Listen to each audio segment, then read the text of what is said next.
I'm a very optimistic person. I believe that anything is possible. And I think that's actually really key to being an entrepreneur. In 2005, the UN Conference on Climate Change came to Canada, and it was hosted in Montreal that year. And one of my friends got to go.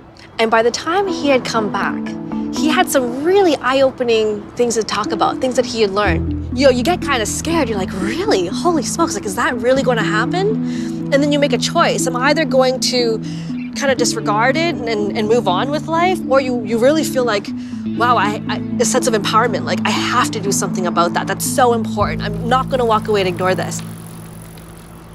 We're in a class and we're going to write a business plan and we're going to create a product. Why don't we dedicate it to this?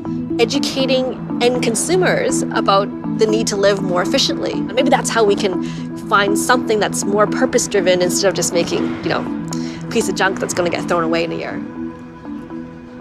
When I look back for the last 100 years, the way that we interact with our homes today has been the same ever since electricity was discovered. So when I think about the home and all the different appliances they're in, they're all plugged into the wall, and those walls all go to a central place, which is the breaker panel. The reason why we call the product Neurio is because that, in a way, metaphorically, is like a central nervous system. We're figuring out, by looking at the total energy consumption with software, what the different appliances are in your house. The home can be interactive, and it can anticipate what your needs are, and it can self-learn and then tell you what you need to know before you've even tried to look for it. Like, hey, you're not home, but your oven is on. I should tell you this. Then we've just taken it to the next level.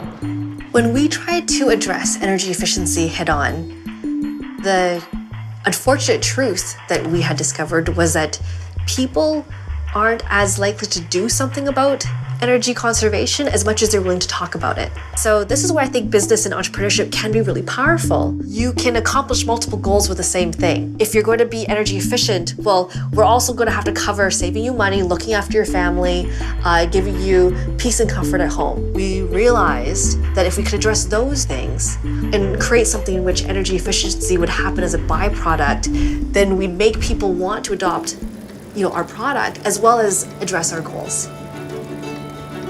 I think this is a really exciting time to be in business and to be an entrepreneur. There's so much more confidence in people who want to go ahead and start businesses. Because before it used to be, well, why would you do that? And what makes you think you can?